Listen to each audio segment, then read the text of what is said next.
Hi, I'm Ashley Deem, Associate Publisher and Editor of Fantini's Gaming Report. I am here with Mike Rumbolz, CEO of Everi.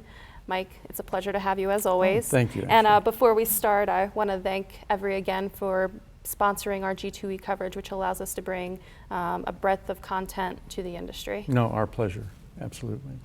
So to start, we'll point out that Everi stock a year ago was $2.50 a share, and there was some doubt among the industry as to how multimedia games would fit in with your payments business.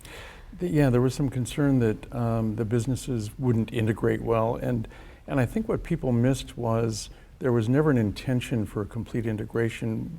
We had always believed that they were complementary businesses, that they served the same industry, and there were things that would translate well from one to the other, but we never believed that we would have a single sales force, for example, that would sell every product that we had available. And I think that's what people missed.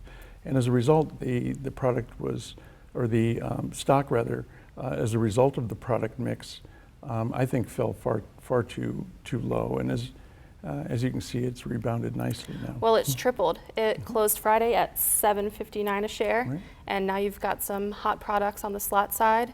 So can you tell us about where Everi is going over the next year? Sure.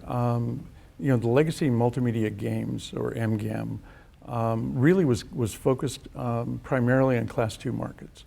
And they did a wonderful job in Class 2. When we looked at MGAM, the first thing that we saw when I came on board in February of 16 was the ability to expand into the Class 3 footprint, both on the premium side as well as the for sale side. And so we now are, we've realigned our studio system so that we have 3 robust studios, each producing about 30 titles a year. This year they should come up with about 90 titles. We've put both accountability and responsibility on those studios to come up with the best products they can in the areas that we've asked them to allow us to compete in. And so every title that we bring out now is going to be ultimately available in both Class 2 and in Class 3. And by being available in both classes, we really can address the breadth of the market across the US and Canada.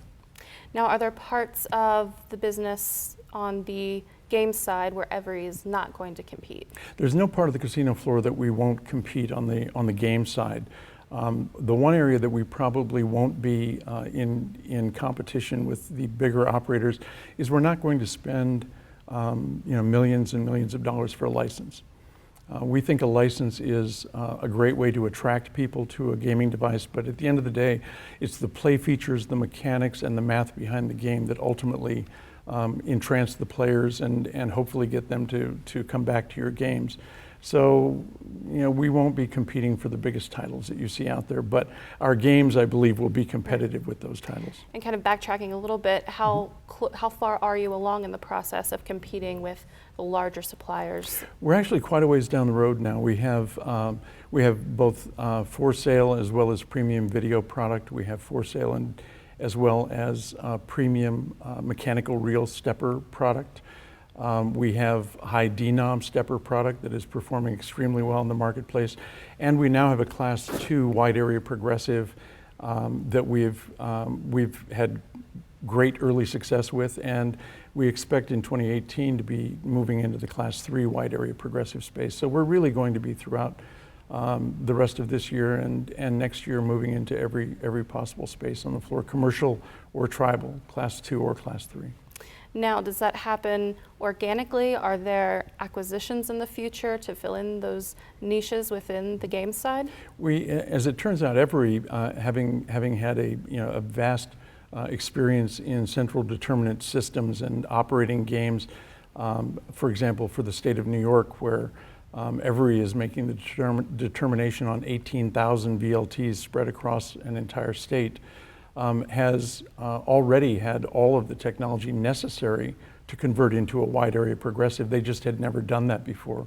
And with the TournEvent product combined and the technology it took to bring that product to market and now to bring it to TournEvent 5.0, we have more than enough internally to do it. Luckily, we're having refinanced the company. We're in a position now with sufficient free cash flow that if there's a tuck-in acquisition that makes sense for us, especially from the technology side, we're in a position that we can do it. Great. And we mentioned some of those hot products on the game side. Can you give us a little bit of an overview on what some of those are? Sure. The products that we came out with last year, Casablanca and Penn and Teller, are both doing extremely well in video, in both local area progressive and wide area progressive. Casper and Hot Stuff are actually doing extremely well in Class 2 progressives and in high denom stepper mechanicals.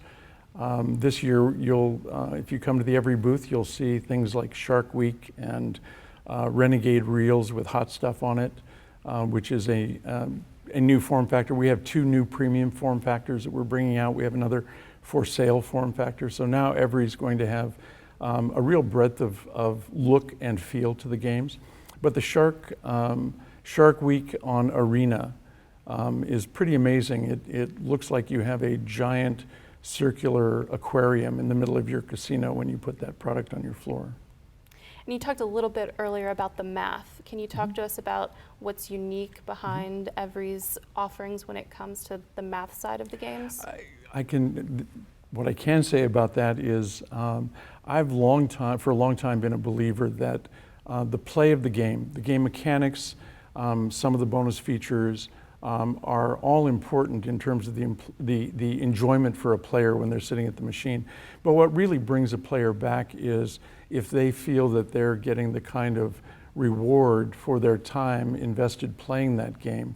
And the math models that we use, we think we now have perfected them to a point where no matter the title, no matter what the bonus round's going to look like, and no matter what the theme may be, that model is going to give the player an enriching experience that they feel is worthwhile and worth investing their time and money in.